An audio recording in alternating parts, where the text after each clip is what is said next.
A piercing silence gripped the opulent 23rd floor of the Parkview Royale, New York's crown jewel of five-star luxury, as Lucia Lancaster, 5 months pregnant and shaking like a leaf in a storm, stepped off the elevator.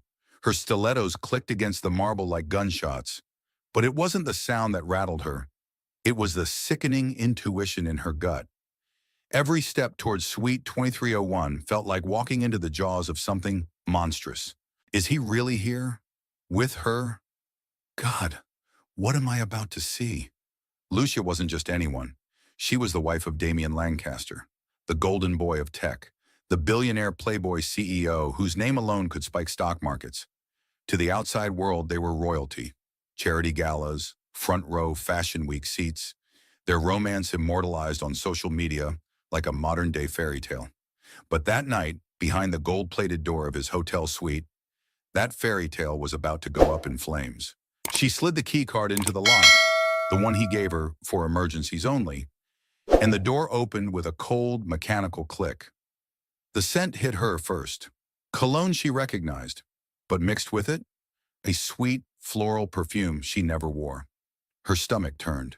She moved forward, slow and silent, her mind flashing with red flags. Whispered late-night calls, sudden changes in demeanor, his dwindling excitement over the baby, and those mysterious client meetings that never quite added up. And then she saw them. Damian, caught mid-dream, eyes snapping open. Ariana Vale, industry starlet, PR goddess, and the very woman Lucia had once warned her husband about, sat bolt upright in the bed, tangled in silk sheets and shame. Her barely there slip clung to her shoulders like a scarlet flag. The room froze. 3 people. 1 breathless second. Everything shattered. Damian's face went pale, a cocktail of guilt and disbelief. He opened his mouth, but the silence screamed louder than anything he could say. Ariana clutched the sheets to her chest, her eyes wide with terror. And Lucia, eyes burning, heart in freefall, stood frozen in the doorway, realizing that everything she believed about her marriage, her future, and the father of her unborn child had just been obliterated. Engagement prompt. If your heart just dropped for Lucia, comment 1 now. If you think this story still has a shot at redemption, hit 2. And hey, where in the world are you reading this from? Long before she stood in that hotel suite, Lucia believed wholeheartedly in the sanctity of marriage. Raised in an old money family that valued loyalty and discretion, she was often praised for her poise and her unwavering moral compass. Meeting Damian in college had felt like destiny. He was the brilliant scholarship student with big ideas about revolutionizing data analytics, and she was the supportive partner who saw in him a spark that others missed. Despite coming from different economic worlds, they complemented each other. He was ambitious to a fault, and she was unerringly patient. Together, they constructed an image of success that grew exponentially after Damian launched Lancaster Innovations. As Damian's empire took shape, so did the pressures that shadowed his success: endless travel, high-stakes negotiations, and the ever-watchful eye of the media. Still, Lucia believed in him. When she learned she was pregnant, joy washed over her, rekindling a sense of hope that their partnership would flourish into a loving family. She dutifully prepared for motherhood, designing a serene nursery and reading up on every prenatal guide she could find.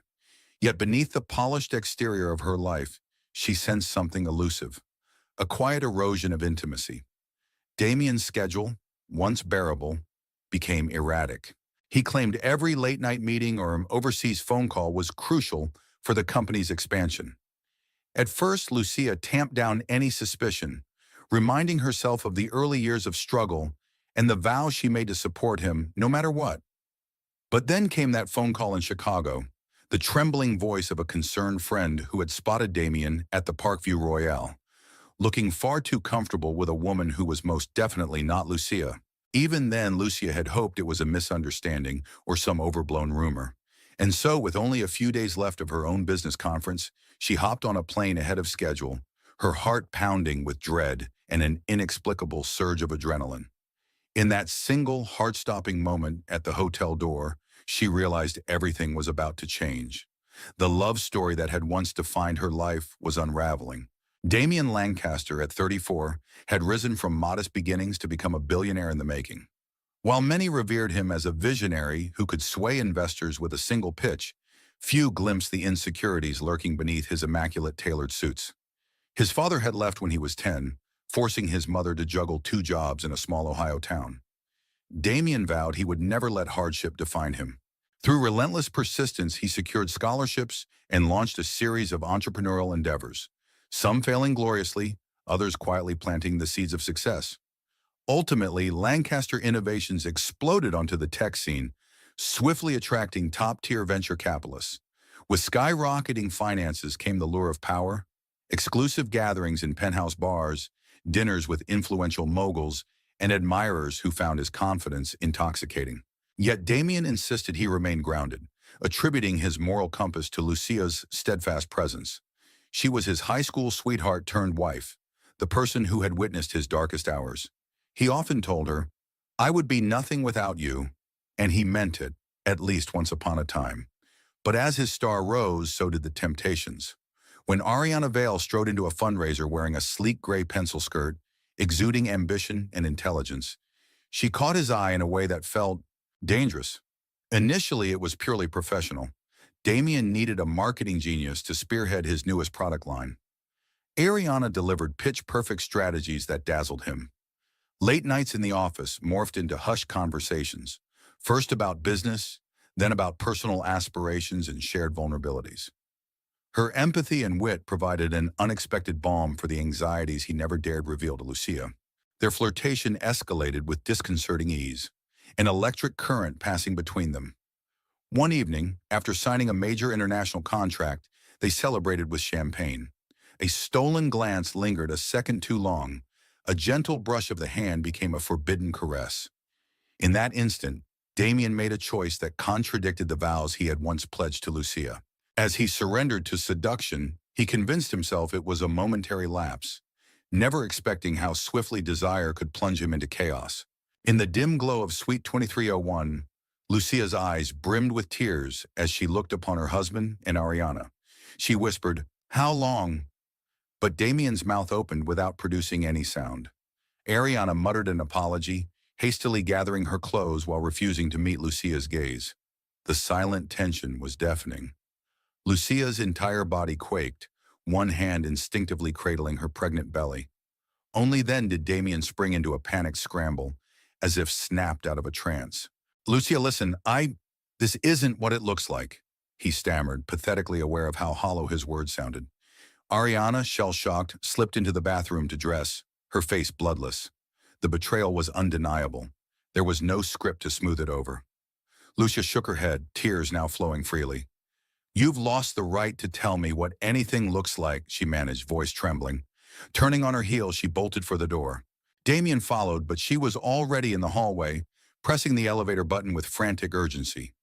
When he tried to touch her shoulder, she recoiled. The doors opened, and she disappeared into the descending cab, leaving him there with heartbreak etched across his face. Downstairs, Lucia fled into the crisp New York night. Her first thought was to hail a cab, go anywhere but their penthouse. She couldn't bear the idea of seeing the baby's half-assembled crib or the ultrasound photos on the fridge. The city's neon lights offered no solace. Everything felt tainted by Damien's duplicity. She slipped into a cab without a destination, only managing to instruct the driver to head uptown. And so she ended up at the Grandview Suites, a property Damien had once considered investing in. With tears streaming down her cheeks and her pulse still hammering, she checked in under her own name, stumbling to her room where exhaustion overcame her. Long after midnight, she lay awake in the plush bed, replaying the horrors of the evening. How could he do this to us, she wondered, anger surging as she thought of their unborn child. Yet beneath the anger lurked a more haunting question. Was our entire life together just an illusion? Engagement prompt. Does Lucia's heartbreak resonate with you? Comment, heart if you stand with her, or question mark if you think Damien can still atone. Share your thoughts. Damien, pacing the suite in disarray, felt the press of guilt far more than the plush carpeting beneath his feet. Ariana emerged from the bathroom fully clothed, her face striped with sorrow. She ventured a tentative step toward him, voice trembling. "I never intended for it to go this far," she said. eyes brimming with remorse. You know that, right? Damien merely nodded, consumed by a tidal wave of regret. I have to find her, he mumbled, grabbing his phone. He tried calling Lucia repeatedly, but each ring ended in silence. Ariana hovered uncertainly, watching the man she had grown to admire unspool before her eyes. Finally, Damien sank into an armchair, hands trembling. Ariana, I love Lucia. I've always loved her. The admission hovered in the air like a question neither could answer. After a moment, Ariana gave a faint nod, tears slipping down her cheeks. She whispered, "Go fix it if you can," before quietly leaving the suite. Desperate, Damien dashed down to the hotel lobby, scanning every face for Lucia's familiar features. But she was gone. A few paparazzi loitering outside snapped photos of him with their rapid-fire shutters. Eyes wild, hair unkempt, desperation laid bare. In another context, he would have meticulously controlled his public image. Now the only thing he cared about was his wife. Throughout the night, he called her phone, texted apologies, even reached out to her closest friends. Some answered with condemnation, others ignored him. By morning, the scandal was already making waves online. Rumors spread that Damien Lancaster, the philanthropic tech genius, had been caught red-handed in an affair. Blogs and tabloid sites exploded with gossip, while business journals speculated how this might shake investor confidence in Lancaster Innovations. As he finally returned to their penthouse, now an empty mausoleum of the life they'd built, Damien felt a profound sense of emptiness. The once comforting hum of modern appliances, the panoramic windows overlooking the Manhattan skyline, everything felt cold and uninviting. A single thought consumed him. I have destroyed my marriage, and possibly my child's future. Meanwhile, Lucia found temporary refuge at the Grandview Suites. She spent the morning making phone calls to close friends, people she trusted to offer not just a shoulder to cry on, but pragmatic counsel. While many expressed shock, a few admitted they saw signs in Damien's frequent travels and Ariana's increasing presence in his life. Hearing this stung more than she expected, as though everyone had been privy to a secret she was the last to discover. Against her better instincts, she opened her phone to see Damien's frantic messages. Each contained elaborate apologies and pitiful pleas. Lucia, I'm so sorry. Please talk to me. I made a mistake. I'll do anything to fix this. The words felt meaningless. She remembered how meticulously he orchestrated multi-million-dollar deals. Would she and their child just become another negotiation? By noon, Lucia decided to take action, not simply wallow in betrayal. She contacted an attorney recommended by a friend, an expert in high-stakes divorces. The attorney, Ms. Ralston, was known for her unwavering dedication to protecting her clients' interests, particularly in cases involving substantial assets and public scrutiny. Lucia wasn't certain she wanted a divorce yet, but she needed legal clarity. She also called her OB/GYN to schedule an urgent checkup. The stress, heartbreak, and upheaval worried her. She needed to ensure her baby was safe. Part of her felt guilty for having these thoughts, as if somehow her child could sense the turmoil. But she reminded herself, motherly love often begins with vigilant protection, even from the father if necessary. Later that evening, as she tried to rest, she felt a flurry of tiny movements in her belly. She placed a hand there, tears of mixed sorrow and warmth trailing down her cheeks. The baby was real, unaffected by adult betrayals and yet wholly dependent on her emotional and physical well-being. In that quiet moment, she realized the future now revolved around safeguarding this precious life. Engagement prompt. How do you feel about Lucia's decision to seek legal advice right away? If you support her resolve, comment, protect. If you think she should hear Damien out, comment, listen. Also, where are you tuning in from tonight?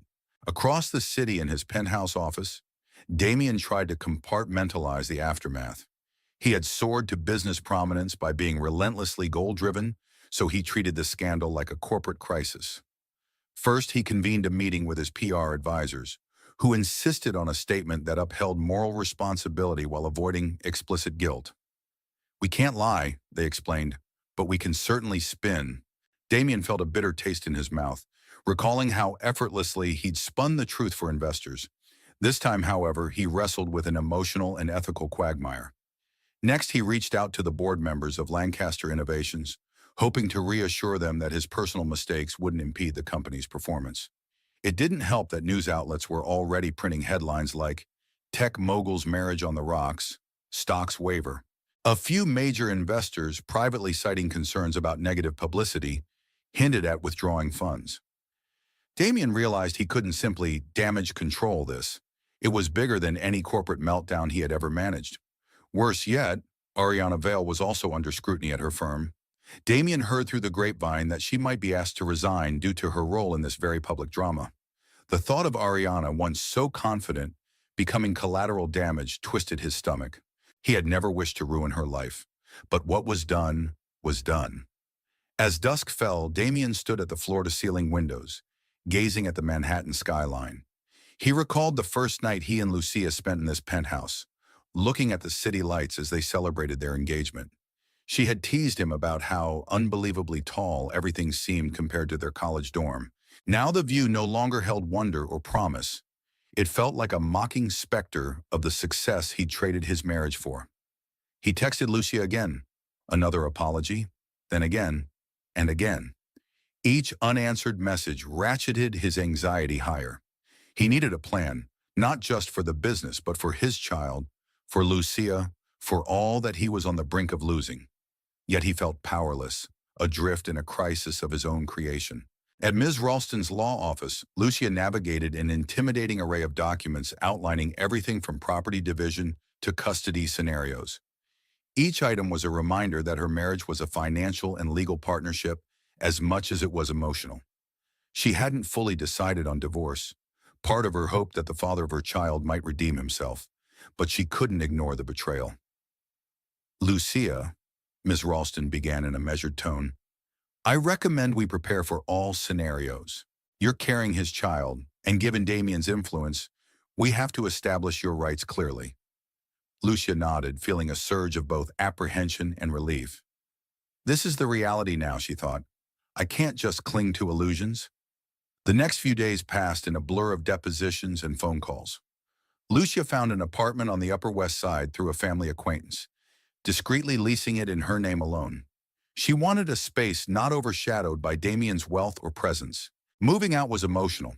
She left behind the memories of simpler times, from late-night pizza sessions with Damien during his first startup to the baby's half-painted nursery that she couldn't bear to finish. When she visited her OB/GYN, the doctor gently reminded her to minimize stress, cautioning that prolonged emotional turmoil could affect her pregnancy. Lucia took a deep breath, vowing to carve out moments of calm in a life overrun by heartbreak. She began attending prenatal yoga classes, focusing on slow, deliberate breaths that carried her away from the swirl of media headlines. Meanwhile, her phone continued to receive a barrage of Damien's messages. Some were heartbreakingly vulnerable, others brimming with desperation. She read them but rarely replied. How could she respond when the man she once trusted with her life had shattered it all? The baby kicked more frequently, especially at night, perhaps an echo of Lucia's heightened anxiety. Yet each tiny flutter also reminded her of the unwavering responsibility she bore as a soon-to-be mother. Engagement prompt. Do you think Lucia's steps toward independence are warranted, or should she hear more of Damien's side?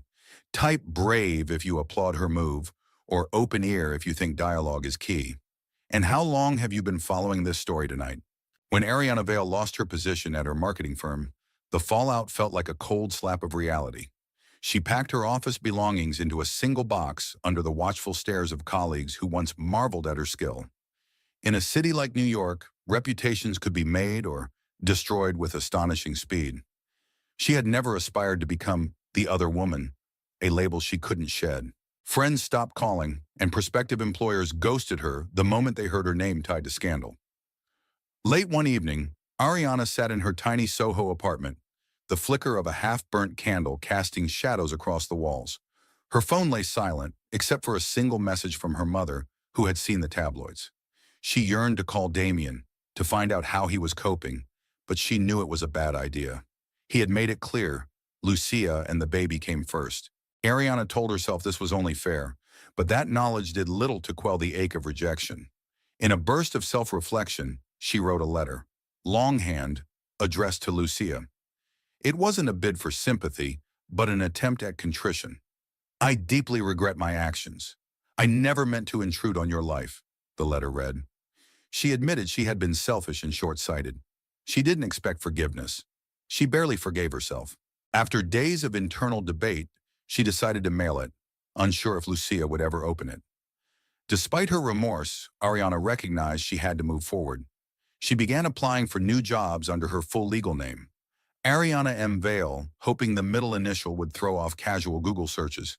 She also started therapy, realizing she harbored deep-rooted issues about validation and success that fueled her choices. Bit by bit, she tried to piece her life together, keeping the memory of Damien locked away like a painful secret. From the outside, she appeared poised, her social media carefully curated to show her embracing fresh starts. Inside, the guilt gnawed at her. Every morning she woke with a pang in her chest, wondering if she had destroyed not just her own career, but also a family she had no right to disrupt. Damien learned of Ariana's job loss through the industry grapevine. A sharp pang of responsibility gripped him, but he was torn between reaching out to her and respecting the boundaries he had set for himself. More pressing was the potential collapse of Lancaster Innovations. In the weeks following the scandal, the company's stock wavered. Investors demanded explanations that Damien had trouble delivering without delving into personal matters. As he scrambled to protect his brand, he realized just how closely his personal reputation had been woven into the company's success.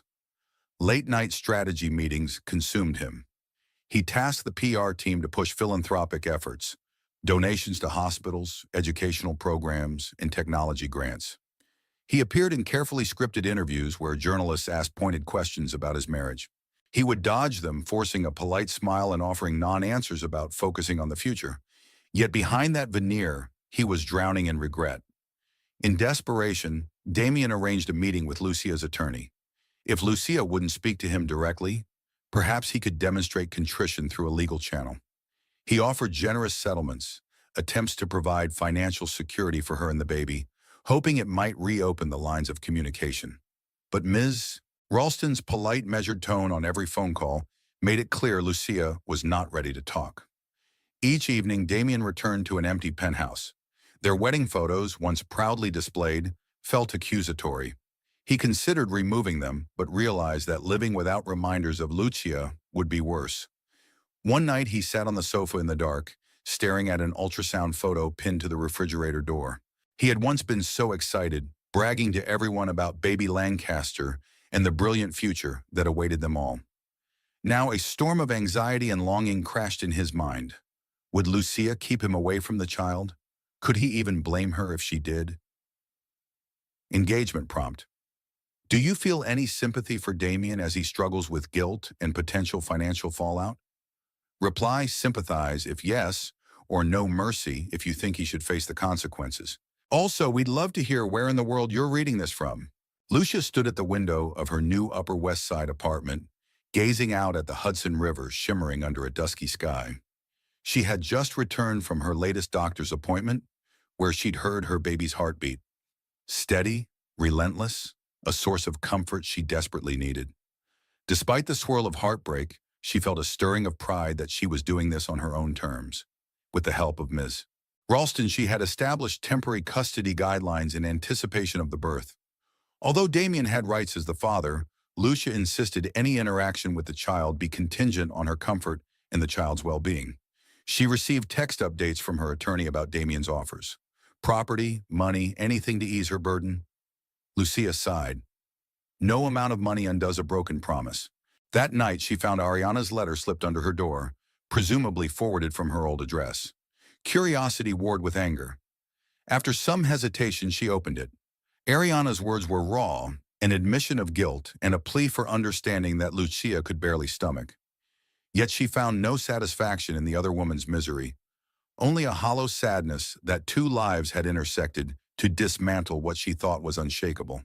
She folded the letter away in a drawer, not sure if she'd respond. Days turned into weeks, and Lucia immersed herself in preparing for the baby's arrival. She purchased crib bedding, baby clothes, and the safest car seat on the market. Each item came with a pang of sorrow. She had once envisioned picking these out hand in hand with Damien. Now she operated as a single unit, forging ahead because the clock wouldn't stop for heartbreak. At her prenatal yoga class, she focused on each exhale, releasing tension with every breath. The instructor, sensing Lucia's turmoil, whispered gentle encouragements. In those moments, Lucia pictured a future where she could be whole again. She wasn't sure if that future included Damien or not, but she clung to the hope that heartbreak didn't have to define her child's life. Meanwhile, in a pristine corner office overlooking Central Park, Ms. Ralston methodically built Lucia's case. She had seen it all: CEOs embroiled in scandals, celebrity divorces ending in public mudslinging. But something about Lucia's quiet dignity resonated with her. There was no thirst for revenge, only a fierce desire to protect her baby. Ralston admired that. Legally speaking, Damien's infidelity gave Lucia more leverage than she realized. The media storm also threatened Lancaster Innovations, which in turn could influence how aggressively Damien would fight for custody or shared parenting. Ralston laid out possible outcomes, from amicable co-parenting, if Lucia chose that route, to a court battle that could drain them both emotionally. Lucia dreaded the drama, wanting only what was best for her child's stable upbringing. One afternoon, Ralston invited Damien's legal team for a preliminary meeting. The firm's conference room hummed with tension as suited attorneys traded formalities. Damien appeared tired but determined. He offered a series of concessions: generous child support, an education trust fund, plus partial property rights to their penthouse. Lucia's side listened politely, taking notes, but the root issue remained: trust. Afterward, Ralston debriefed Lucia. He seems sincere in wanting involvement with the child. He also looks terrified of losing you both. Lucia felt her heart twist. She still remembered the warmth of his smile when they first discovered she was pregnant. But that memory was tainted by the image of him wrapped in Ariana's arms. It was in that reflective moment Lucia learned Ariana had been forced out of her job, evidently paying a steep price for the affair. Instead of feeling triumphant, Lucia felt pity. We're all hurting in different ways, she thought. As much as she despised Ariana's role in this, she realized Ariana was dealing with consequences too. Focusing on her unborn child, Lucia concluded she needed more space from the swirling chaos. She informed Ralston to proceed with caution, but not with aggression. Damien can be part of our child's life, she said quietly, if he proves he deserves it. But I can't promise anything else. How do you create an engagement prompt? If you've ever had to set tough boundaries in a relationship, comment boundaries below, or share if you think Lucia should give Damien a second chance. Damien returned to his penthouse after that tense legal meeting, a swirl of emotions churning within him. He changed out of his suit and spent a solid hour in the baby's empty nursery. Its walls painted a gentle lavender Lucia had chosen. He recalled how they'd once stood in this very room, giggling as they debated names. He preferred Avery. She liked Isabel. Their laughter had bounced off those walls, vibrant and full of promise. Now only silence remained. He felt like a man split in two. On one side was the relentless CEO, trying to salvage a company mired in bad press. On the other was a shattered husband, desperate for a chance to prove he could change. No amount of PR mastery could reorder his personal life, and the usual formula of identify problem, apply resources, fix wasn't working here. After pouring himself a glass of water, he'd stopped drinking alcohol, hoping for clarity. He stared at his phone. His heart pounded as he typed out a text to Lucia. I know words mean little now, but I want to earn back your trust. I'm here, no matter how long it takes. He hit send, bracing for more silence. Moments later, his phone buzzed. His chest tightened. Was she responding? But it was Ariana, her name lighting up the screen. Damien hesitated. Should I even pick up? He answered, voice subdued. She told him she had reached out to Lucia, though she didn't know if her letter had been read. Ariana also mentioned she was interviewing for a new position outside New York. A fresh start, she called it. Part of Damien wanted to wish her well. Another part wished he'd never met her. Good luck, he finally managed. I truly hope you find peace. The call ended, leaving him with a hollow ache. He realized how irreversibly his choices had altered not just his own path, but Ariana's, and, most devastatingly, Lucia's. Setting the phone aside, Damien resolved to go through with therapy sessions, something he'd never considered. If I can't fix my marriage, he told himself, maybe I can at least fix what's broken in me. A few weeks later, Lucia agreed to a mediated meeting in Ms. Ralston's office. Although her due date was still 2 months away, she felt it prudent to hammer out child support details and possible visitation schedules. Damien arrived punctually, eyes filled with a blend of relief and trepidation when he saw her. Lucia, sporting a noticeable baby bump, stood with regal composure. The conversation began formally with lawyers reviewing points in tidy legal jargon. Damien offered to set up a trust fund and volunteered to pay all medical and educational expenses. Lucia acknowledged his offers calmly, but her face betrayed no emotion. Finally, Ms. Ralston paused. Perhaps it would be best if we gave them a few minutes alone. As the lawyers stepped out, an uneasy quiet settled in the conference room. Damien exhaled. You look, well, he said gently, but Lucia's gaze remained cool. You wanted to speak to me directly. So speak, she replied, arms crossed protectively over her belly. He swallowed. I know I can't fix what happened, but I do love you. I love this baby. I want to be there, to be a good father. Lucia's eyes flickered with pain. Damien, you weren't a good husband. How can I trust you to be a good father? How do I believe you when everything I believed before was a lie? His voice cracked, tears pooling at the corners of his eyes. It wasn't all a lie, he whispered. My success, my drive. So much of it came from wanting to make you proud.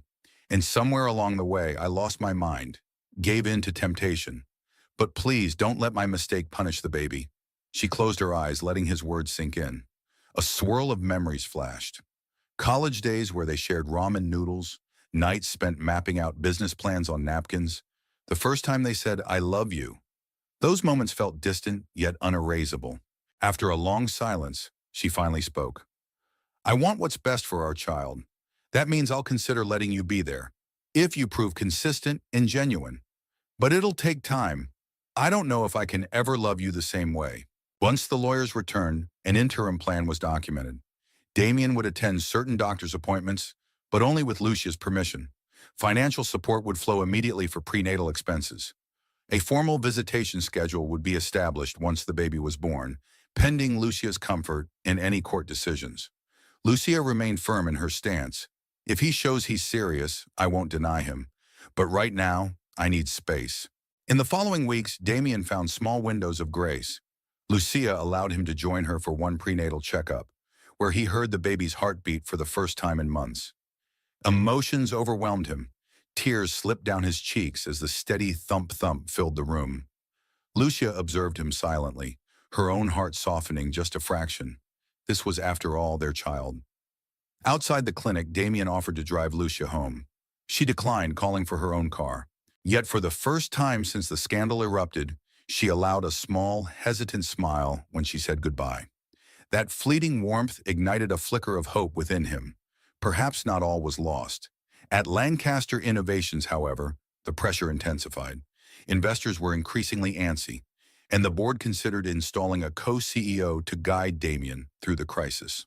The rumblings behind closed doors suggested that if the scandal continued to erode public trust, Damien might be asked to step down. Even staff who admired him felt uneasy, aware that the company's fate was precariously linked to his personal redemption.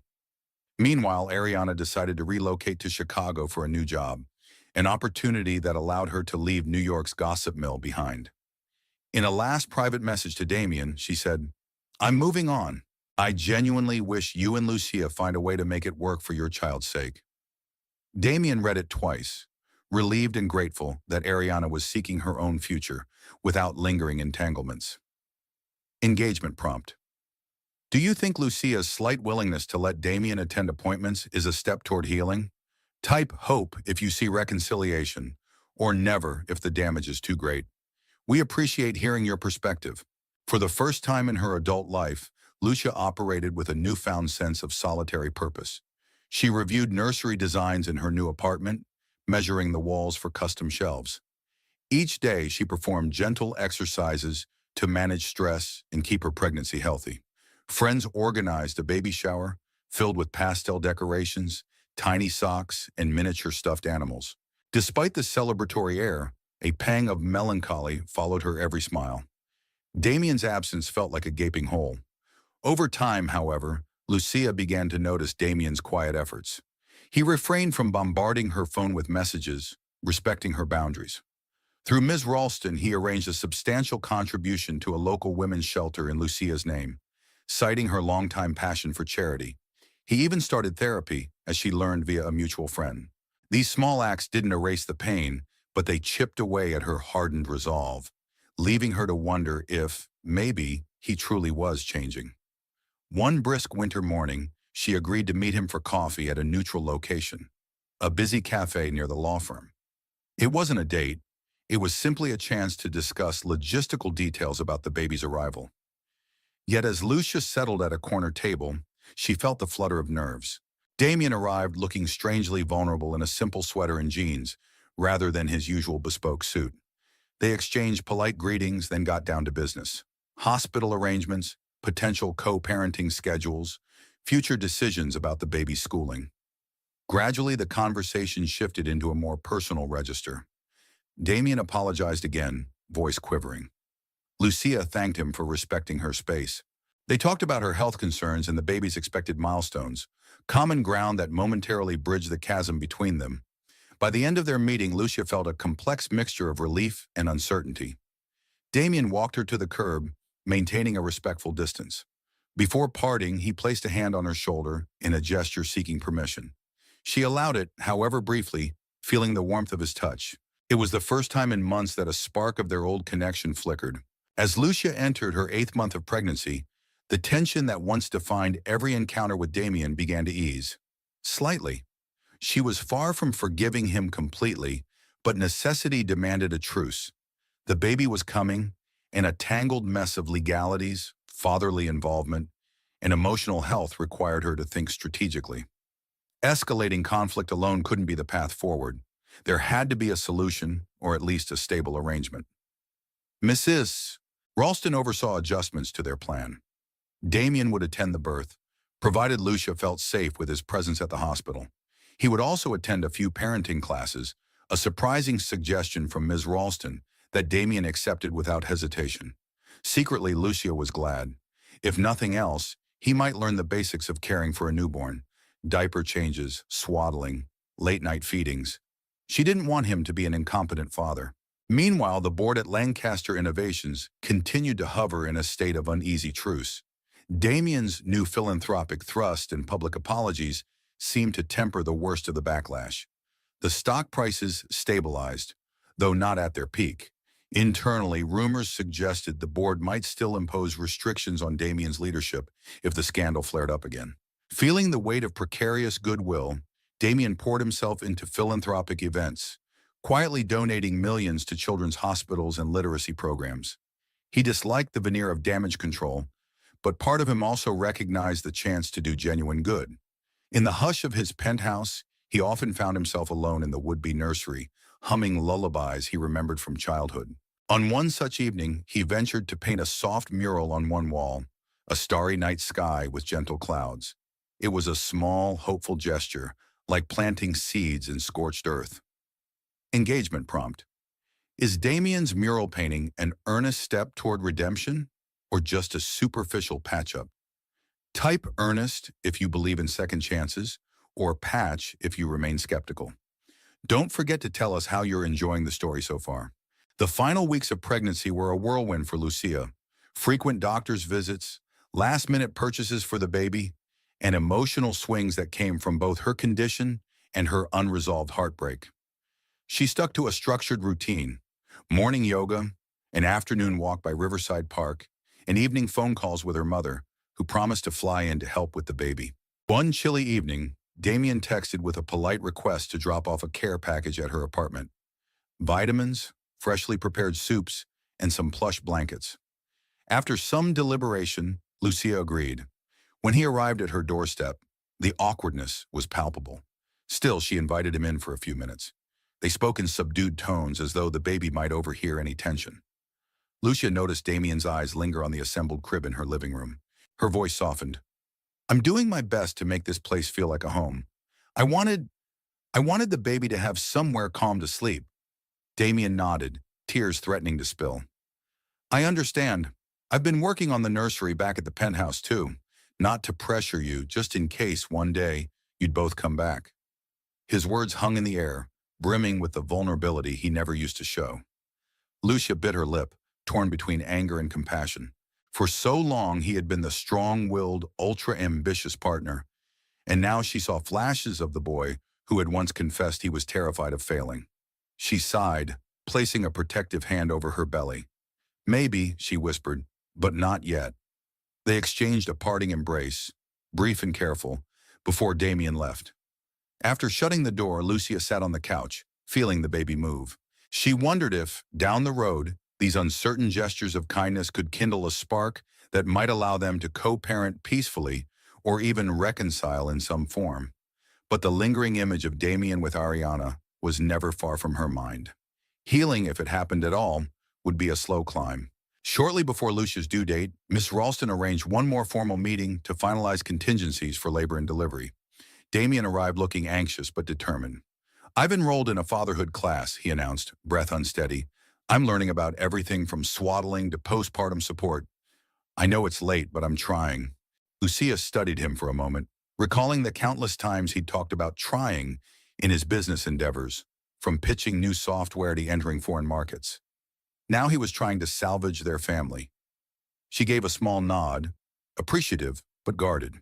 In her heart, she recognized that fatherhood was not just about knowledge, but also about loyalty and emotional presence. During the meeting, they discussed potential visitation schedules. Damien expressed his wish to spend time with the baby daily, at least for a few hours, during the critical newborn phase. Lucia hesitated. The wounds were still raw, but she also recalled the importance of a father's involvement for a child's well-being.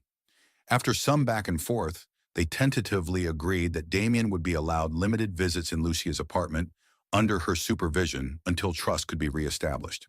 With the birth imminent, their attorneys recommended a cooling-off period. No more media statements, no more flamboyant PR stunts.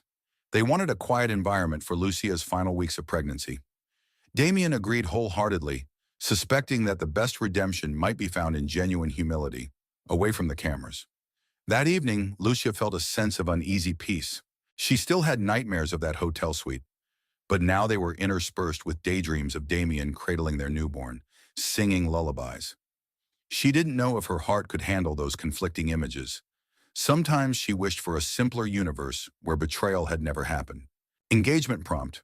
Would you allow someone who betrayed you into your home to co-parent from day one?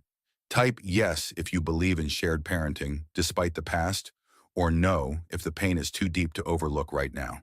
Share your viewpoint. Then on a frosty morning that dusted Manhattan streets with a light sheen of snow, Lucia went into labor earlier than expected. Her contractions started before dawn, radiating from her lower back like waves that refused to subside. Panicked but trying to stay calm, she phoned her mother and Ms. Ralston. Damien learned of her hospitalization through a mutual friend. There had been no formal notice to him, partially due to how quickly events unfolded. He arrived at Westbridge Hospital, heart pounding. Nurses recognized him immediately. "Mr. Lancaster?" asked one sympathetically. "She's in room 306. Damien dashed there, only to find Lucia's close friend outside the door, blocking his entrance. "She's not sure she wants you here," the friend said tersely. A wave of helplessness crushed him, but he pleaded, "Please, just let her know I'm here. I'll wait." The friend sighed, disappearing inside to relay the message. After what felt like an eternity, Lucia's voice filtered through the crack in the door. "He can come in, but he stays quiet unless I need him." Damien entered cautiously. Lucia was already in active labor, eyes shut and face tense with pain. A doctor and two nurses bustled around her, monitoring vital signs. Her mother stood nearby, offering soothing words. Damien took a position by the wall, hands shaking, tears threatening to spill at the sight of Lucia's anguish. He wanted to comfort her, but their emotional chasm still loomed. "Just help with the ice chips," Lucia finally muttered. Damien leapt to her side, quietly holding a cup of ice. When she needed a hand to squeeze during a fierce contraction, she grabbed his. He braced himself for the physical pain of her grip, but felt something profound. A moment of connection, fragile yet real. Hours dragged on. The tension soared to a crescendo. After a particularly grueling contraction, Lucia gasped, "I can't do this alone." She locked eyes with Damien. In that raw instant, words failed them both, but tears said enough. He stroked her hair, whispering, "You're not alone. I'm here." At 3:14 in the afternoon, their daughter Avery Margaret Lancaster came into the world with a mighty wail that echoed off the hospital's sterile walls. A hush swept the room as the doctor placed the newborn in Lucia's arms. The baby's tiny cries softened, replaced by a series of whimpering murmurs as she blinked her big eyes open for the first time. Lucia's tears fell freely, a whirlwind of overwhelming love, relief, and exhaustion. Damien stood close, hardly daring to breathe. When Lucia tilted the baby slightly toward him, he saw the miniature perfection of Avery's face. Soft cheeks, small fists balled up in indignation at her sudden arrival into the world. In that moment, something inside Damien shifted. He understood that fatherhood transcended every ambition, every betrayal, and every dollar he had ever earned. The nurse gently asked, "Would you like to hold her?" Lucia hesitated, searching Damien's eyes for sincerity. Then she nodded. Carefully, he cradled Avery, feeling a wash of awe that nearly buckled his knees. She was so light, yet the responsibility felt immeasurably heavy on his heart. "Hi, sweet girl," he whispered, tears leaking down his cheeks. Lucia watched him with guarded curiosity. She remembered how this was once the man she adored, the one she believed would be her lifelong partner. Now, seeing him hold their child, she realized the future was unwritten. Maybe they'd co-parent amicably but live separate lives. Or maybe over time, she could find a path to forgive him, though forgetting seemed impossible. Her mother approached, placing a supportive hand on Lucia's shoulder. Exhaustion claimed her, and she leaned back into the pillows, letting herself rest. Damien gently returned Avery to Lucia's arms, an unspoken signal of unity, at least in that moment. The baby needed them both, bound by a love that was pure and untainted by adult mistakes. Engagement prompt. Did this emotional birth scene tug at your heart? Drop a baby emoji if you felt the intensity, or a broken heart if the betrayal still looms large for you, and let us know your thoughts in the comments. In the days that followed, Lucia recuperated in the hospital, under the watchful care of nurses and her mother. Damien visited daily, though he never overstayed his welcome. He'd arrive bearing fresh flowers or a warm meal, always asking if Lucia needed anything before holding Avery. The staff watched curiously. Some recognized the billionaire from news stories, but here he was simply a father tiptoeing on unsure ground, desperate to be part of his newborn's life. One afternoon, the hospital photographer came by to snap pictures of Avery for her baby album. Damien hesitated, uncertain if Lucia wanted him in any photos. When the photographer politely asked, Lucia surprised everyone by saying, "Yes, let's get one with all three of us." The camera captured a moment of fragile unity. Lucia, hair disheveled but eyes glowing with maternal pride. Damien, overshadowed by guilt but visibly devoted, and Avery, a tiny spark of life binding them. Leaving the hospital felt like stepping into a new chapter. Lucia returned to her apartment, now filled with the soft coos and occasional cries of a newborn. Damien, abiding by their agreement, came for scheduled visits. Sometimes her mother or a friend would be present. Other times they'd be alone, awkwardly navigating feeding times and diaper changes. But amidst the friction, there were small victories. Avery's contented sighs when Damien rocked her, the way Lucia let him soothe the baby back to sleep. As the weeks passed, Lucia felt her resentment gradually shift. The memory of the hotel suite still hurt, and her heartbreak lingered. Yet seeing Damien show up consistently, sleep-deprived from juggling company responsibilities and fatherhood, planted seeds of cautious hope. He canceled high-profile meetings just to attend Avery's doctor appointments, and he scaled back on appearances that smacked of PR stunts. Instead, he quietly donated resources to family-oriented charities, aiming to do good without fanfare. One late night, while Avery slept in Lucia's living room crib, she and Damien shared a rare, peaceful conversation over decaf tea. There were no accusations, just two people marveling at the tiny life they'd created. Perhaps, they mused, if love could be reborn anywhere, it might begin in the hush of these small hours with their sleeping child. Months later, they found themselves in yet another meeting, this time less formal, without the barrage of attorneys. Lucia invited Damien to discuss a potential future that transcended rigid visitation schedules. She admitted she had glimpsed changes in him: the therapy, the consistent involvement with Avery, and the scaled-back business commitments.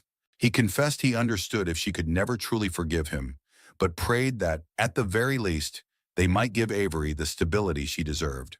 Their conversation stretched into the night, weaving through tears, laughter, and confessions of vulnerability. Though they didn't emerge with a tidy resolution, no abrupt reconciliation or dramatic vow renewal, they felt a cautious sense that maybe their hearts had room for more than just animosity.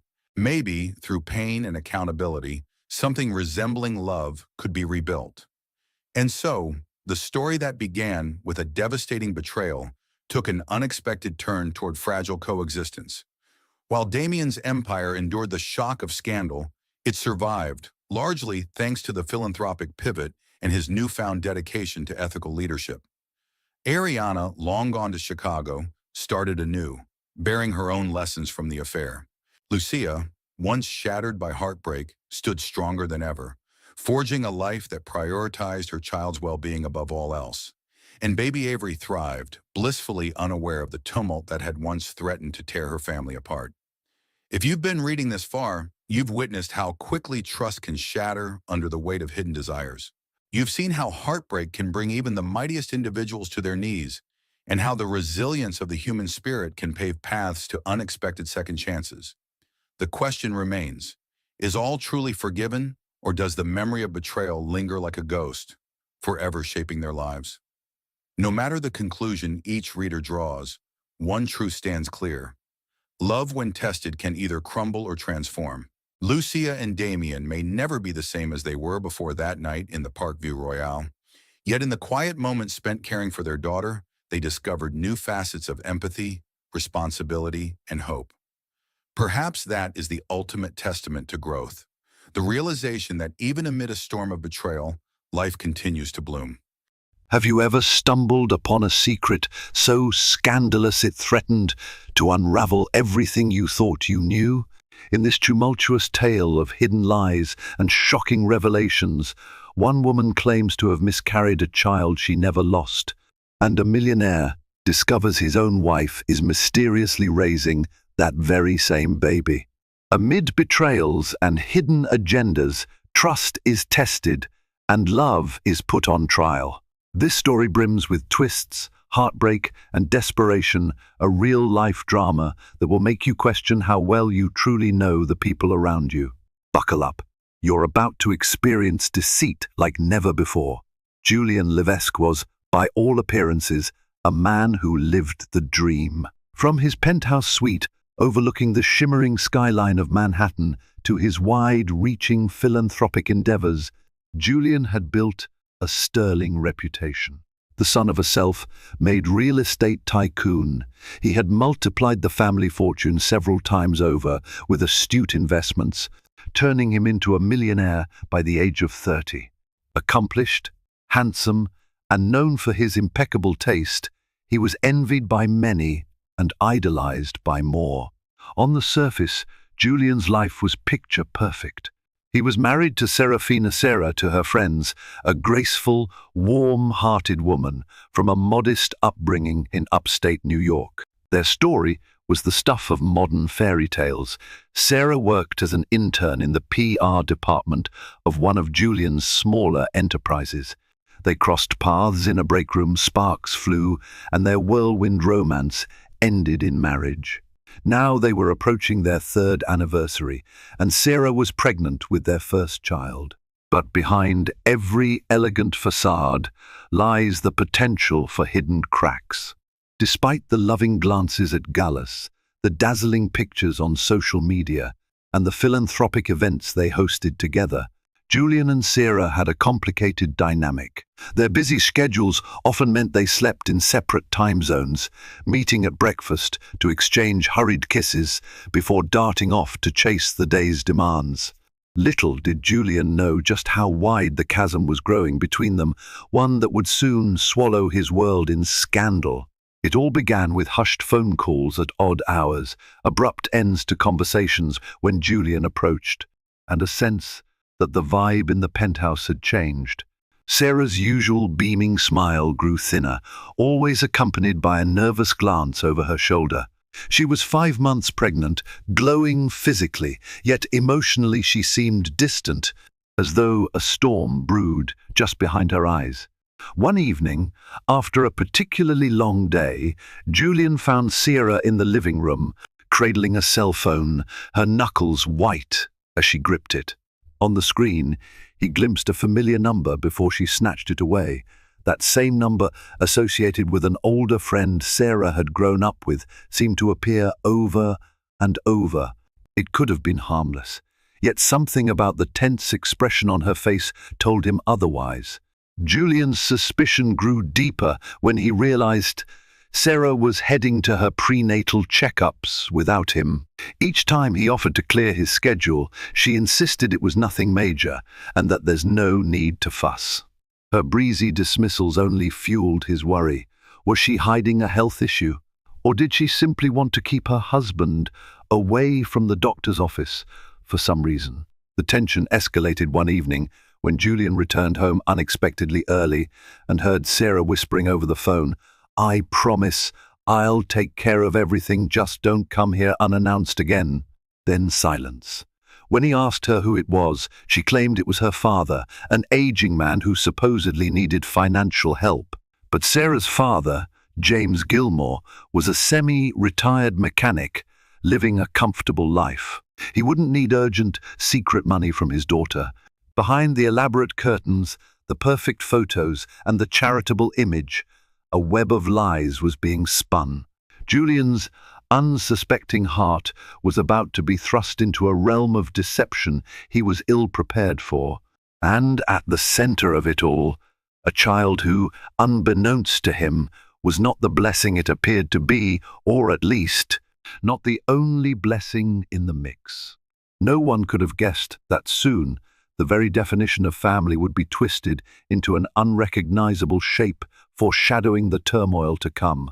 Julian's life took another bizarre turn when he found a piece of paper scribbled with the name Marina Morgan. It was tucked beneath a stack of junk mail on the kitchen countertop. He'd seen that name once before. Sarah had mentioned it in passing, describing her as an old acquaintance from her hometown.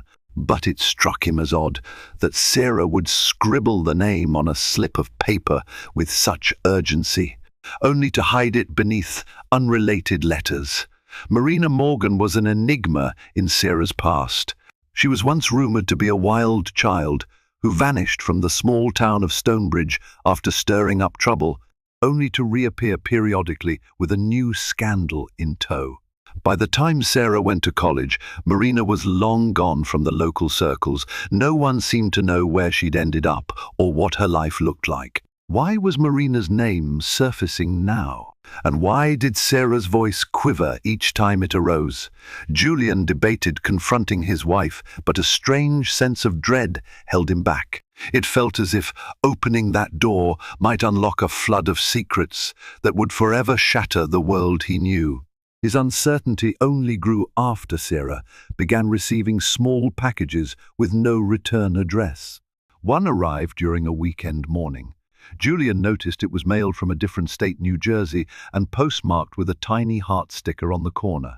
Carefully opening it when Sarah was out, he found a single item inside, a plush baby blanket embroidered with Baby G.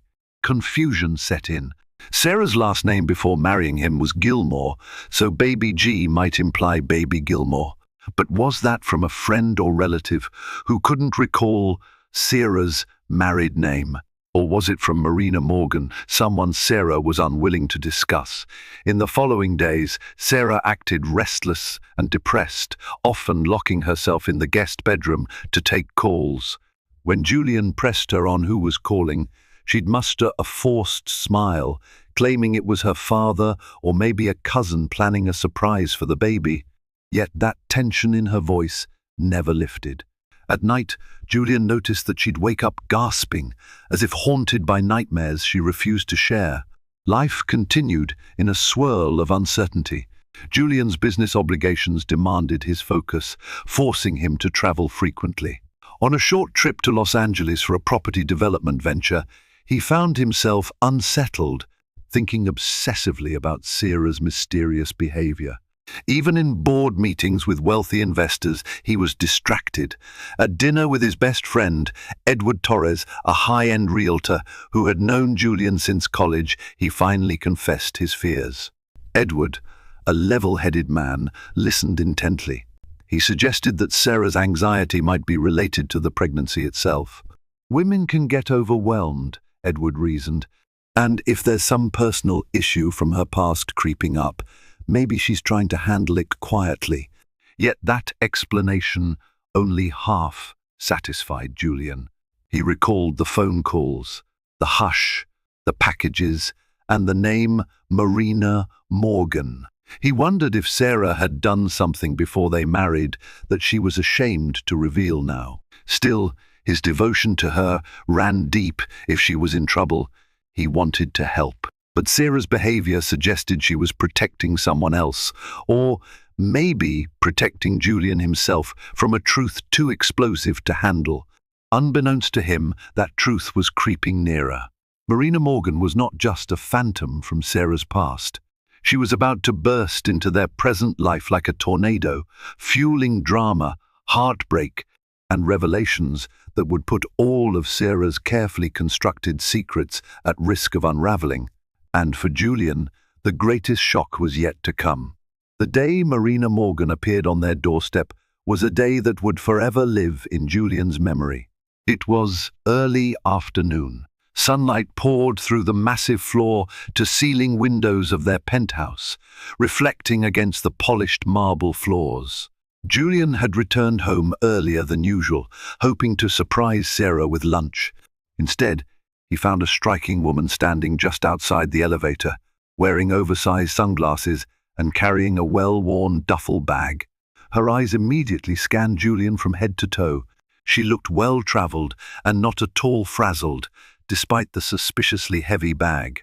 Without waiting for an invitation, she strode right into the foyer as though she owned the place. That's when Sarah appeared, face pale, heart pounding in her chest like a drum roll at the world's most disastrous circus performance. "Sarah, darling," Marina said with a sugar-sweet drawl. "You didn't tell me Julian would be here. We have so much to discuss." Julian's mind raced with 1,000 questions. The tension in Sarah's eyes was palpable. She tried to maintain composure, introducing Marina as an old friend from my hometown.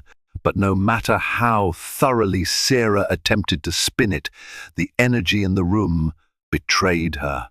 Something grave lay between them, something far heavier than a casual reunion. Marina refused to let Sarah brush things under the rug. "You haven't told him yet, have you?" she asked pointedly, turning to Julian with a calculating smile. "I'm guessing you've noticed your wife's been a bit on edge?" Sarah's eyes widened in panic, and she waved Marina toward the guest bedroom, attempting to control the conversation away from Julian's earshot.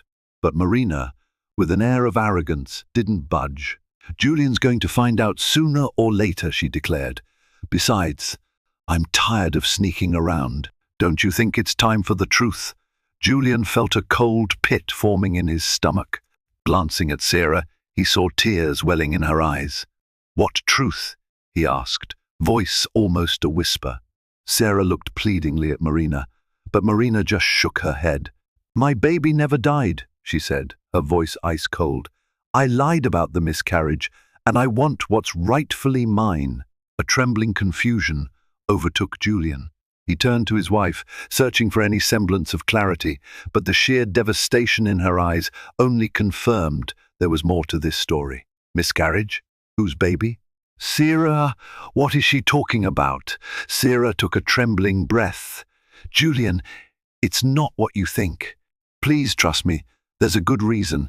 But Marina cut her off, venom evident in her tone. "Sarah's been taking care of my baby in secret.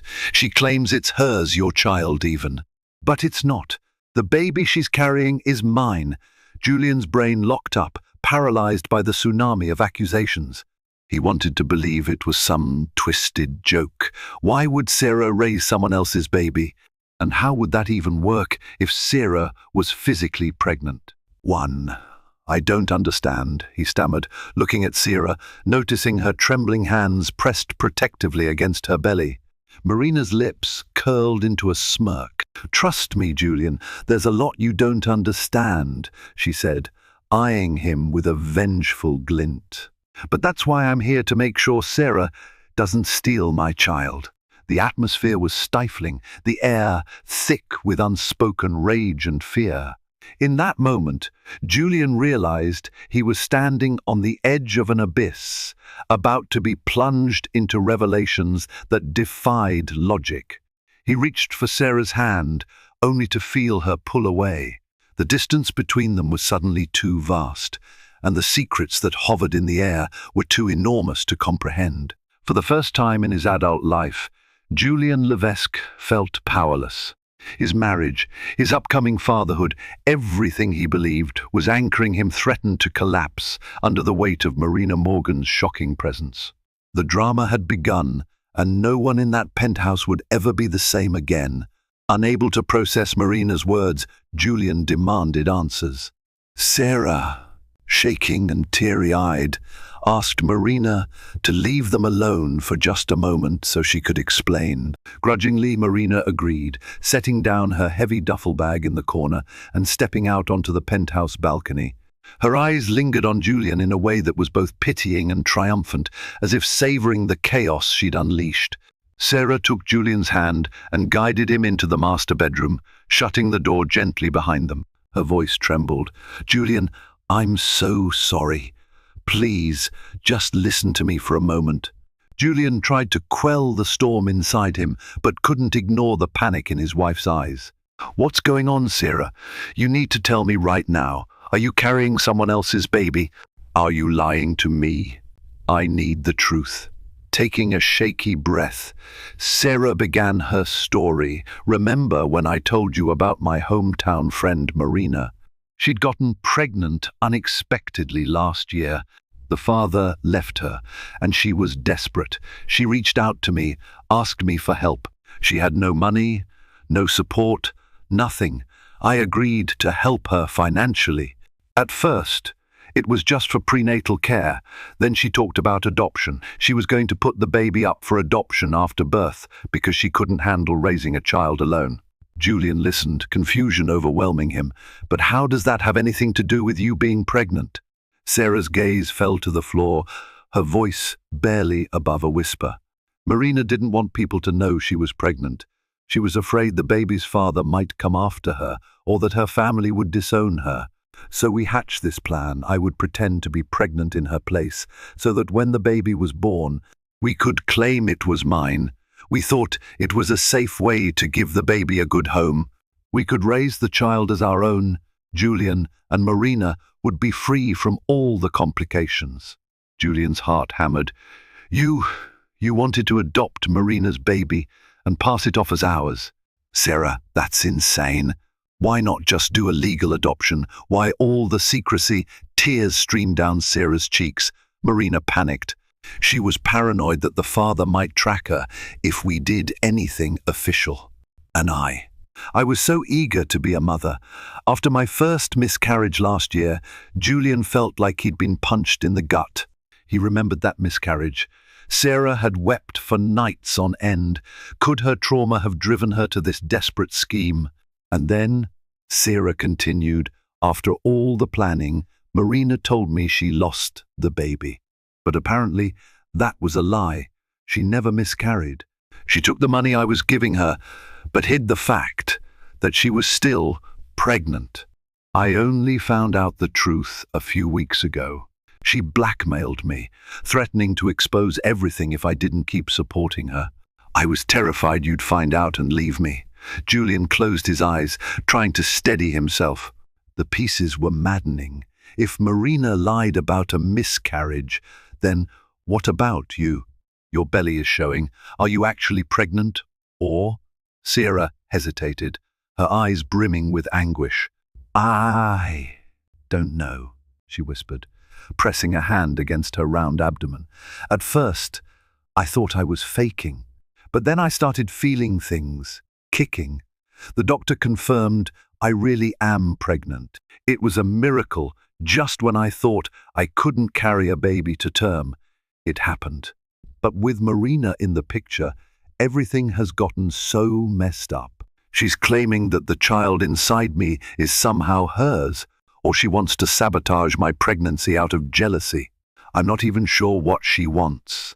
The bedroom was silent, save for Sarah's muffled sobs.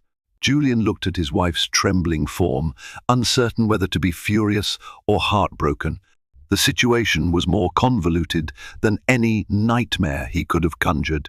A swirl of betrayal and pity warred within him, pity for a woman so desperate to be a mother that she'd tangle herself in another's secret, and betrayal that she'd risk his trust in the process. Outside, Marina leaned against the balcony railing, her eyes fixed on the cityscape. She was waiting like a storm on the horizon, ready to unleash the next wave of drama. Little did Julian know, her intentions ran deeper than he could possibly imagine. Despite Julian's protests and Sarah's pleas for privacy, Marina refused to leave.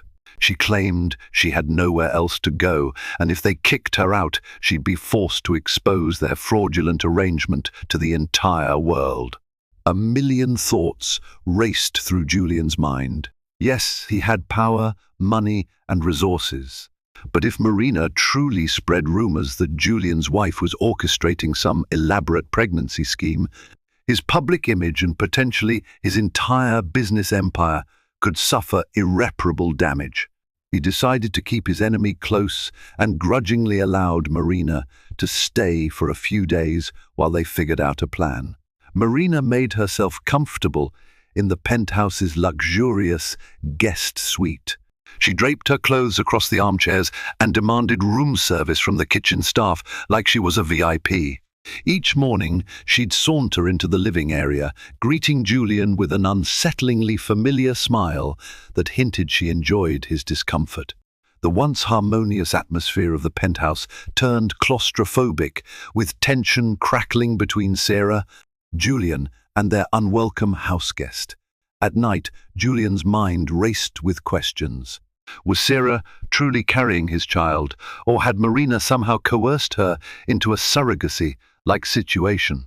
Every scenario felt more surreal than the next. Sarah, for her part, seemed emotionally drained, trying simultaneously to placate Marina and reassure Julian that their marriage was still intact. Yet an invisible wall separated them in bed. Fear, shame, and anger lingered in the silence. What sent Julian's stress skyrocketing further were subtle comments Marina dropped daily. "I remember how Sarah used to pray for a child," she'd say during breakfast, glancing slyly at Julian. "I guess prayers do come true, one way or another." Or, "You two really are lucky to have so much space. Imagine if I wanted to bring my baby here full-time." She'd grin at Sarah, who'd immediately tense up. It was a psychological chess game, and Marina seemed to be winning. One afternoon, as Julian worked in his study overlooking the skyline, he heard raised voices in the living room. Rushing out, he found Marina waving a newspaper in Sarah's face. The headline read, "Millionaire philanthropist Julian Levesque to sponsor new women's clinic." It was an interview discussing Julian's latest charitable project. Marina's laughter rang out, sharp and cruel. "Sponsoring a women's clinic, are we? That's rich, considering your wife's secret." Sarah's face turned crimson with humiliation. Julian confronted Marina. "How dare you throw that in her face? This clinic is for women who genuinely need help." The tension boiled over, and the argument escalated until Sarah, tears streaming, stumbled away to the bedroom, slamming the door behind her. In the tense aftermath, Julian glared at Marina. "Why are you really here? If you just wanted money, we could have handled it quietly." Marina shrugged, leaning against the sofa. "Maybe I'm here to collect. Maybe I'm here because I don't trust Sarah to raise my child after everything she's done. Or maybe," she paused, a cunning glint in her eyes, "I just like seeing how far people will go to cover up their dirty secrets." The darkest part of Julian's mind began to suspect that Marina's intentions might be more malicious than they appeared. Was she planning to ruin his marriage on purpose? Exploit him for money? Seek revenge on Sarah for some hidden slight? The lines of loyalty, truth, and deception blurred so thoroughly that he didn't know whom to trust. That night, as Julian tried to sleep, he listened to Sarah's muffled sobs and felt the baby kicking against her belly. The sensation stirred something protective in him. No matter the web of deception, a life was growing inside his wife. He silently vowed to unearth the truth, to protect Sarah, even if part of him felt betrayed. He had to figure out a way to untangle the complicated threads that bound Sarah and Marina together before their entire world imploded. Digging deeper into the fiasco, Julian decided it was time to learn more about Marina's history. He hired a private investigator, Martin Caldwell, a discreet professional who had helped Julian's company vet potential business partners in the past. If anyone could gather the truth about Marina, it was Martin. Days passed in a tense routine. Sarah continued her prenatal appointments, now with Julian's insistence that he accompany her. Each visit confirmed that Sarah's pregnancy was on track, the baby healthy, yet Sarah would flinch at each scan, as though terrified the entire charade might be exposed any second. Julian reassured her they needed to know the truth for their own peace of mind. Meanwhile, Marina prowled around the penthouse like a caged predator. She'd come and go at odd hours, never revealing where she'd been.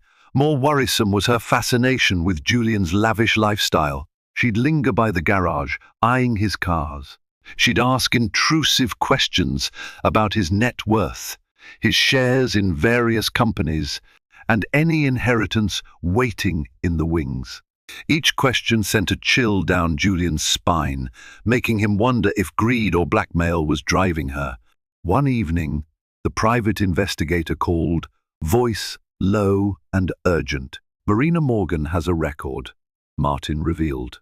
Several petty theft charges, a restraining order from a previous ex-boyfriend, and a history of lying about pregnancies.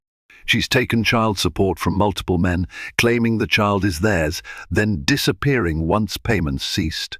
Julian's blood ran cold. She's a con artist? Seems likely, Martin replied. She's used pregnancy scams to bilk men out of money. The father in her small town? She claimed he abandoned her, but local records show he was actually paying child support until a paternity test proved otherwise. The baby she claimed was his turned out not to exist, at least, not in that scenario. Closing his eyes, Julian fought a wave of nausea. Everything pointed to the possibility that Marina was out to exploit them. But how did she rope Sarah into this web? Before he could gather his thoughts, Martin dropped another bombshell. I found something else. She's rumored to have a hidden child. A daughter, about a year old, living with a relative in Pennsylvania. But it's unconfirmed she might have more children that she's used as pawns. By the time Julian hung up, he was shaking with a mix of anger and disgust. He needed to confront Sarah with this information unless she was already aware. But how to bring it up without causing more chaos, with Marina slithering about? Julian had to be strategic, careful. The next morning, Julian cornered Sarah after Marina left the penthouse. His voice trembled with restrained fury. How much do you really know about Marina? Did you know she's done this before? He detailed the con artist angle, the child support scams, the rumors of hidden children. Sarah's face turned ashen. No, I had no idea, she whispered. Sarah's shock seemed genuine. She sank into a chair, cradling her pregnant belly. Julian, I'm so sorry. I believed her story about being abandoned. I never thought she might be lying about the miscarriage, too. She convinced me to pretend I was pregnant so we could pass the baby off as ours. But in reality, she wanted to keep me on a leash, knowing I'd pay her anything to keep it quiet. Julian exhaled sharply, the weight of revelation crushing him. We have to end this now, he said firmly. I can't let her keep threatening our marriage, extorting us. We'll let the authorities handle it if we must, but I won't let her exploit you or this baby anymore. But Sarah seemed hesitant. She'll try to destroy us, Julian. The scandal alone could ruin your career and reputation, and I'm afraid if we push her too far, she'll harm me or the baby. She's unpredictable. He took Sarah's hand, a fierce determination in his eyes. I don't care about my reputation if it means protecting you and our child. We have resources, lawyers, and if she tries anything, we can fight back. But I need you to be honest with me, no more secrets. She nodded, tears spilling. I promise, no more secrets. Just as they embraced, the front door banged shut. Marina was home. She called out, her tone saccharine yet tinged with menace. Honey, I'm back. Goosebumps prickled Julian's skin. He and Sarah exchanged a look of grim understanding. The time for confrontation was near, but with a manipulator like Marina, one never knew when the next twist would rear its head. Several nights later, tension reached a crescendo. Julian, emboldened by the information from Martin, decided to confront Marina directly. Sarah stood behind him, pale-faced but resolved. They found Marina in the living room, lying on the couch and flipping through a high-end fashion magazine she had no intention of buying.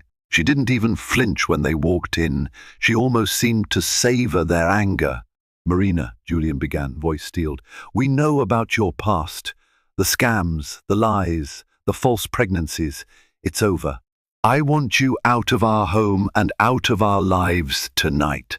Marina clicked her tongue in mock disappointment, glancing at Sarah. You told him everything, didn't you? Sk, sk. After all the trouble I took to keep your secrets. My secrets. Sarah stepped forward, trembling but defiant. I've told Julian the truth. There's nothing you can threaten me with anymore. A slow smile spread across Marina's face. Is that so? Because if memory serves, you still faked a pregnancy for months, actively deceiving your husband, your friends, your entire social circle. And I have all the proof texts, emails, even voice recordings, where you practically beg me not to reveal the truth. Now, what do you think your philanthropic boards will say if that goes public, Julian?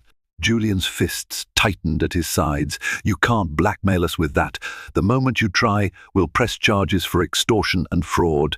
You'll never see a dime of my money. Oh, but I think I can, Marina purred. She reached into her duffel bag, pulling out a thick envelope. She fanned its contents, revealing photographs that showed Sarah handing Marina wads of cash, along with copies of Sarah's emails. These aren't just some half-baked rumors. I have hard evidence that your wife was part of a sham, and if you don't believe it's enough to ruin you, we can test that theory. Sarah inhaled sharply, tears threatening once again. Marina, please, don't please me, Marina snapped. You sold your soul when you agreed to help me lie about the baby. And you tried to cheat me when I told you I'd lost the child. Did you ever stop to think how that might make me feel, Sarah? A single mother with no one to turn to. Stop playing the victim, Julian interjected, fury coursing through him. You manipulated Sarah. You took advantage of her grief over her miscarriage. Now you want to keep using that to milk us. I won't stand for it. Marina rose from the couch, stepping closer until she was inches from Julian's face. Here's my offer. You pay me $500,000 in cash or offshore deposit, and I'll disappear. No press, no scandal, no photos. I'll stay away for good. Or you try to fight me, and I blow this story wide open. Think how your investors, your donors, your precious high society friends will react to such a scandal. The atmosphere was electric, a tense standoff with hearts pounding. Sarah tightened her grip on Julian's arm. Don't do it, she whispered, voice quavering. She'll just come back for more. She always comes back for more. Marina smiled darkly. "Oh, so you did learn something about me after all. Guess you do your homework." Her gaze flicked between them. "So what's it going to be? Pay up or get ruined?" The ultimatum hung in the air, as thick and suffocating as smoke in a burning building. Julian thought of all he had built his businesses, philanthropic endeavors, the career his father had entrusted him to further. He pictured the baby growing in Sarah's womb, an innocent life soon to arrive in a maelstrom of lies and betrayal. One wrong decision could end everything. But sometimes it's only when cornered that a person finds the courage to fight back. Julian felt that spark ignite in him. Marina might have believed she held every card, but she had underestimated the depths of love and resilience, two forces that can topple even the most cunning manipulator. The next move was his. In the face of Marina's ultimatum, Julian devised a strategy. He contacted his legal team and his private investigator, Martin Caldwell, assembling a small war council. They decided to stage a setup that would catch Marina in the act of extortion, ensuring undeniable evidence that could protect Julian and Sarah in court if necessary. Quietly, Julian arranged for $500,000 in marked bills, along with a hidden camera rig in the penthouse's study. Martin would be stationed in a nearby hotel room, waiting for the signal to notify law enforcement. Sarah, though terrified, agreed to play her part. She'd call Marina into the study under the pretext that Julian was caving in, handing over the money. The night of the plan felt surreal. The penthouse lights were low, the city glittered outside like a million watchful eyes. Sarah's nerves were frayed. She paced in their bedroom, gathering the courage to lure Marina into the study without betraying the subterfuge. Julian comforted her with a steady hand on her shoulder. "We'll end this tonight," he vowed. "No more blackmail, no more lies." When the clock struck midnight, Sarah walked into the living room where Marina lounged, sipping a glass of expensive wine she had helped herself to. "Julian wants to settle," Sarah said softly, her face carefully schooled into an expression of defeat. "We have your money in the study." Marina's eyes glinted with greedy satisfaction. She set the wine down, brushing imaginary dust off her sleeves as she rose. "It's about time. Let's get this over with." Inside the study, Julian stood beside a large oak desk where a sleek briefcase rested. His expression was stony. Marina sauntered in, shutting the door behind her. "I see you took my advice," she teased, glancing at the briefcase. "I'm actually impressed. I didn't think you'd have the nerve to do it." Julian's voice came out low and clipped. "We want you gone, Marina. No more contact, no more threats, no more blackmail." She lifted the briefcase, opened it, and her eyes widened slightly at the neat stacks of bills. "This is very generous." "Should I count it?" Julian stiffened. "You'll find it's all there. Now take it and go." A smug grin spread across Marina's face. She snapped the briefcase shut. "Oh, I'll leave. But I need to make sure there aren't any nasty surprises. Maybe you have the cops waiting downstairs, or something clever like that." She took a step closer to Julian, a sultry edge creeping into her tone. "You wouldn't cross me again, would you? Because if I sense the slightest betrayal, I promise I'll sing like a canary to every tabloid in New York." Julian forced himself to maintain a steely composure. "Take the money, Marina. We're done here." Marina paused, suspicious. She studied his face, then Sarah's. At that moment, the study door burst open. It was Martin Caldwell, accompanied by two uniformed officers. The color drained from Marina's face as the officers stepped forward, badges gleaming. "New York Police Department," one said firmly. "Marina Morgan, we have evidence of attempted extortion and fraud." Put down the briefcase. For a brief second, Marina stood frozen, rage and panic twisting her features. Then she lunged, trying to shove Sarah aside and make a break for the door. But the police were faster, grabbing her arms and wrestling her to the ground. The briefcase spilled open, bills scattering like autumn leaves. Sarah pressed a hand to her mouth, tears streaming. Julian stood there, heart hammering, as Marina shouted curses and threats. Within moments, she was cuffed and dragged to her feet, still spitting fury. "I'll destroy you!" she screamed. "All of you! This isn't over." The police read her rights, leading her out of the penthouse. As the door slammed shut behind them, a deafening silence took hold. Julian exhaled a breath. He didn't know he'd been holding. Sarah collapsed into his arms, sobbing. The baby kicked, a small sign of life amidst the aftermath of chaos. For now, it seemed the devil had been dealt with. But the story wasn't over. Secrets had a way of reverberating. Julian and Sarah would soon find that Marina's venomous influence didn't end with an arrest. There were deeper implications about Sarah's past choices, Julian's public persona, and the unborn child whose identity had become entangled in a labyrinth of lies. The final chapter of their tribulation was yet to unfold. The arrest made headlines, though thankfully Marina's more salacious accusations didn't flood the tabloids yet. Julian's legal team secured an injunction to prevent the publication of unverified claims. The police charged Marina with extortion, but she posted bail swiftly. Though forced to surrender her passport, she was free to walk the streets, a vengeful spirit looming in the city's shadows. The tension within Julian and Sarah's marriage was still palpable. Sarah found it difficult to sleep, plagued by nightmares where Marina would reappear, ripping her unborn child away.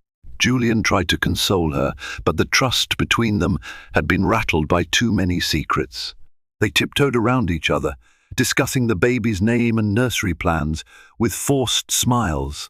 One day, Sarah's obstetrician, Dr. Vivienne Chan, suggested an ultrasound with more detailed testing. Given the emotional stress Sarah had endured, the doctor wanted to make sure everything with the pregnancy was normal. Julian, determined to be there for Sarah, cleared his schedule to attend.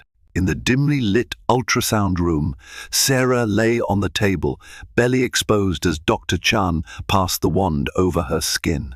The black and white shapes on the monitor flickered, revealing a clear outline of a tiny human form. Julian inhaled sharply at the sight of the baby's beating heart. It was a beautiful moment, but a shadow of anxiety clung to them both. Then Dr. Chan hesitated, peering at the screen.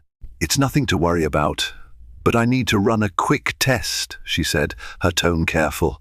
She took a blood sample from Sarah, explaining it was a standard screening procedure. A few days later, the results came back. Dr. Chan called them into her office, wearing a puzzled expression. She explained that the fetal DNA sample raised an unexpected question. Julian's mind raced with dread. Had Sarah's ordeal somehow impacted the baby? Dr. Chan cleared her throat. The test indicates a discrepancy in paternity markers. In simpler terms, the baby's genetic profile suggests it's not fully biologically related to Julian.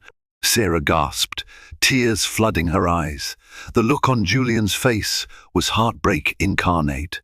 It's possible that the earlier plan where you pretended to be pregnant somehow included an embryo from someone else, Dr. Chan said gently, or there could be a lab error. But we should confirm with a more comprehensive paternity test. Julian felt the blood drain from his face. The horrific suspicion that Sarah might have carried out a secret surrogacy plan came roaring back, or, more insidiously, that Sarah had been unfaithful. He wanted to trust her, but the weight of everything they'd experienced made it agonizingly difficult. Devastated, Sarah sobbed in the car on their way home. "I never cheated on you," she cried. "I swear it. It has to be some mistake. I never implanted someone else's embryo. You have to believe me, Julian." He gripped the steering wheel so hard his knuckles turned white. "We'll do a proper test, an amniocentesis, whatever it takes. I need to know the truth." Over the next few days, the tension in the penthouse grew suffocating. Julian tried to maintain his composure, telling himself that a lab error was entirely possible. But doubts gnawed at him. Marina's manipulative hold over their lives felt far from over. Could she have somehow orchestrated this? Or was the truth more mundane? Sarah had lied again. Even as they scheduled the paternity test, Sarah insisted on her fidelity. "I love you, Julian. I've made mistakes, but I've never slept with another man. Please believe me." He nodded numbly, not trusting his voice to remain steady. Part of him wanted to hold her tight, protect her from all harm. The other part, scarred by betrayal, worried that once again he was being duped. With the test looming, both he and Sarah teetered on the edge of an emotional precipice. Unbeknownst to them, the final, most shocking twist lurked just around the corner. The day of the amniocentesis arrived. Sarah was a bundle of nerves, while Julian stood by her side, silent but resolute. The procedure was delicate, an ultrasound guiding a needle to collect amniotic fluid for genetic testing. Once complete, they were told the results would take a week. It felt like the longest week of their lives. During that agonizing wait, Marina struck again. A sensational online tabloid leaked a story hinting that a millionaire's wife was faking a pregnancy to defraud him. Though no names were mentioned, the details were suspiciously close to Julian and Sarah's situation. The phone at the penthouse buzzed relentlessly, with calls from reporters fishing for comment. Julian's PR team scrambled to perform damage control, and the emotional toll on Sarah became almost unbearable. Finally, the test results came in. Dr. Chan requested they visit her office immediately. Waiting inside her consultation room, Julian clenched Sarah's hand until his fingers tingled with numbness. Dr. Chan's grave expression as she entered was anything but comforting. She placed the file gently on her desk, inhaled deeply, and began. "I double-checked the data to be sure," she said softly. "There's no mistake this time. The fetus does not share Julian's DNA. However, it's also clear that it is not genetically related to Marina Morgan. The child's DNA suggests half is Sarah's, but the paternal markers are not matching Julian or any of the typical profiles we see in standard reference labs." Sarah's eyes grew wide, tears streaming down her cheeks. "That's impossible," she whispered. "I never slept with anyone else. How can this be?" Julian's shock gave way to heartbreak and, beyond it, a terrifying suspicion. Could there have been some form of medical tampering? Perhaps someone swapped embryos in a lab? He looked at Dr. Chan. "Is there any chance this was an IVF mix-up?" Dr. Chan shook her head. "Not unless Sarah underwent IVF procedures without your knowledge. But she showed no signs of that, and her records don't indicate any such treatment." Then, a memory struck Sarah like lightning. She recalled a suspicious moment months ago when she had a routine checkup with a different clinic before. Dr. Chan began overseeing her pregnancy. There had been confusion about the identity of the patient. A nurse had asked her to confirm her name twice, scanning a barcode on a sample that wasn't hers. At the time, Sarah thought it was just a small clerical error. "I think someone switched my sample," Sarah said, her voice trembling. "Or maybe substituted an embryo. God, this is insane." Could Marina have orchestrated something that day? Julian's face darkened. "We have to investigate." If Marina was capable of extortion and conning multiple men, maybe she bribed someone at that clinic. Or it could be someone entirely different who had reason to sabotage us. But what reason? An eerie silence fell. Sarah clenched the file in her shaking hands, eyes full of haunted confusion. She loved this child growing inside her, yet the father was a complete mystery, and Julian, his entire soul, felt like it was collapsing in on itself, torn between grief and fury. A week later, an unsettling piece of the puzzle slid into place. Martin Caldwell called with urgent news. A nurse at the original clinic had been questioned about a possible sample mix-up. She confessed she'd been threatened and paid by an unknown woman to swap Sarah's test results with another patient's IVF materials. That unknown woman matched the description of Marina Morgan. All signs point to Marina orchestrating a forced surrogacy scenario, Martin explained. If the father was the IVF clinic's other male patient, then it means the baby isn't Julian's, but Sarah is the one carrying the embryo. The revelation was mind-numbing.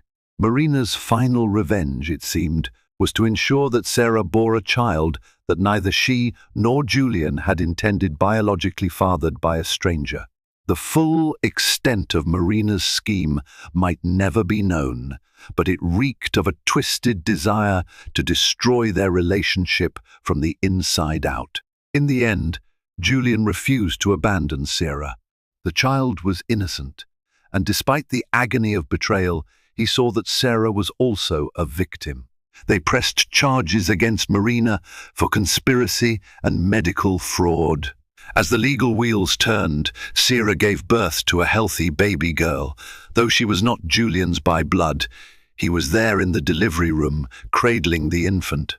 The moment she came into the world, tears flowed as Sarah saw the unconditional love in his eyes. Despite everything, their relationship would never quite be the same. Trust had been shattered, and they needed couples therapy and a lot of soul searching to rebuild any semblance of stability. But in that hospital room, the three of them, Julian, Sarah, and the baby, formed a fragile new bond. It was a testament that, even amid the darkest betrayals, love could still bloom, albeit with scars. Marina, charged and wanted for questioning, vanished shortly after posting bail. Rumors placed her in Europe, while some claimed she'd returned to that small town to hide.